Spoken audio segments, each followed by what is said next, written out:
You ever plan a weekend thinking it'll just be quiet, maybe some fishing, maybe catching up on sleep, and instead you find yourself in a full-blown war with the head of your HOA? That was me. I went up to my family's lake cabin thinking I'd be alone with the trees and the water. But by the end of it, I was standing on my porch. Neighbors filming cops called, and the HOA president screaming like she owned the place. It started out simple. I drove my old truck through the winding roads of North Georgia, breathing that sharp pine air that almost clears your head of everything work deadlines, the city noise. My grandfather built that cabin back in the 60s, every board nailed with his own hands, and it's been in my family ever since. That porch creaks like it remembers better days. There's still a fishing rod leaning on the railing, and every time I walk down that gravel drive and see the lake through the trees, it feels like I'm keeping a promise to him. It's mine, my family's, nobody else's. But peace never lasts when someone decides it belongs to them. The knock came sharp, impatient, the kind that doesn't wait for an answer.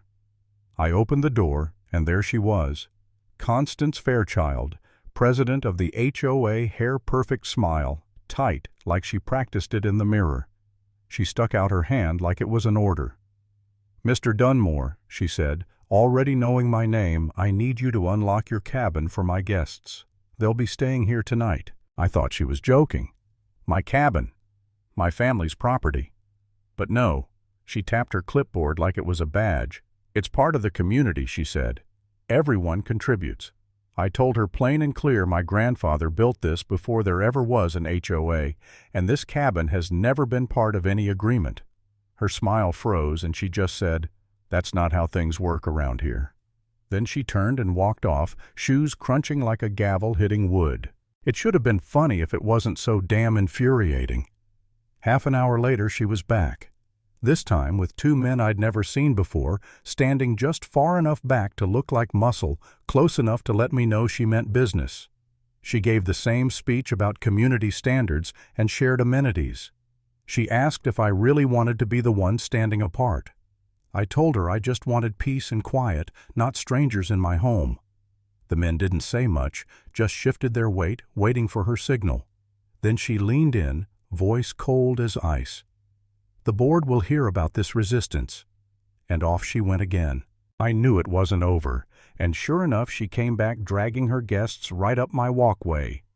Harold and Denise Kirkland, their daughter Sophie, rolling suitcases behind them, eyes wide at the lake, like they'd stumbled into paradise. And Constance all but announced, "Here he is, the owner of the cabin you'll be staying in tonight." I stopped them on the porch, told them flat out, "This is private property. There's been a mistake." Constance cut me off saying I was new, didn't understand how things worked here. The Kirklands looked mortified. Sophie whispered about finding a hotel. Denise looked like she wanted to vanish. And maybe I could have felt guilty if not for the fact that Constance had lied to them in the first place. That's when she lost it. Right there in front of everyone she snapped, "You're making a scene, Mr. Dunmore.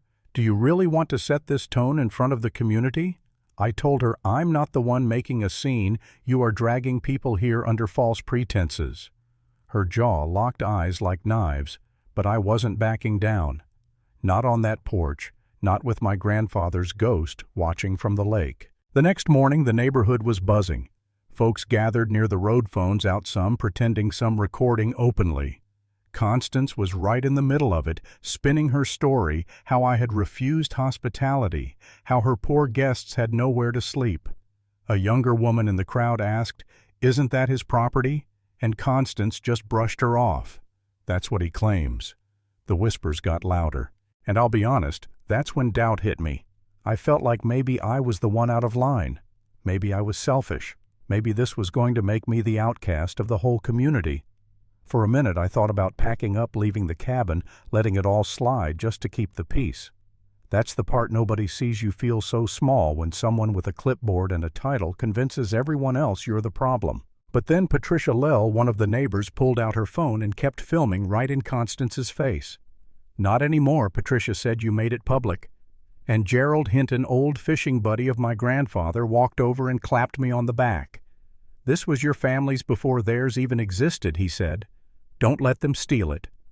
That was the moment I realized it wasn't just my fight anymore. If I caved, everybody here could be next.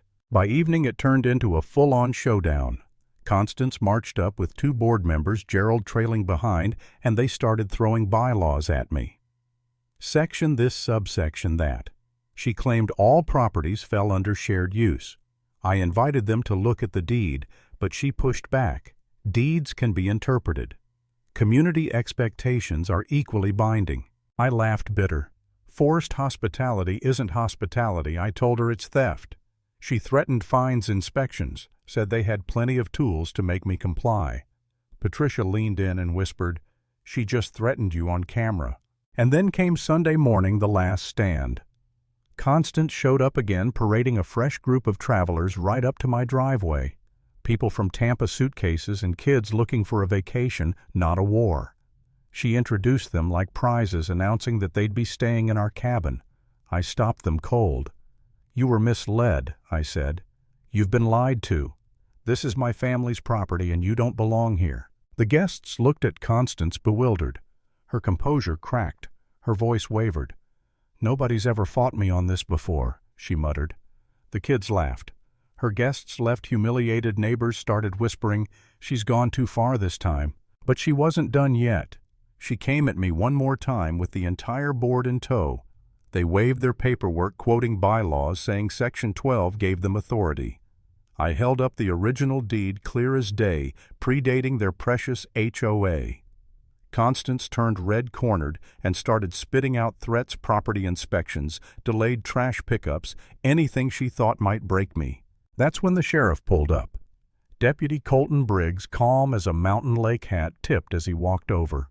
He listened to both sides, asked for documents. Constance handed over her rules pages of HOA jargon. Briggs asked if she had anything that explicitly included my cabin. She couldn't produce a thing.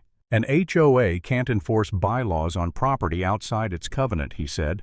"That's not how the law works." Constance sputtered, yelling about how if I refused, others would follow and the whole community would collapse. But the deputy shook his head.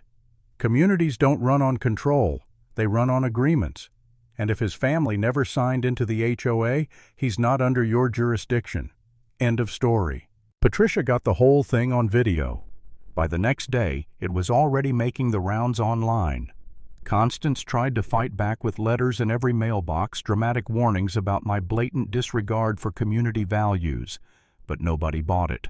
People laughed, neighbors rolled their eyes, and eventually the board turned on her too.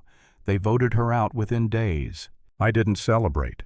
I just sat back on the porch at sunset, rocking chair, creaking lake, glowing orange, thinking about my grandfather and the weight of what had just happened. I realized something that night. Peace isn't the absence of conflict. It's having the courage to protect your boundaries when someone tries to cross them. And that's the lesson: never hand over your keys to a bully, no matter how official their clipboard looks.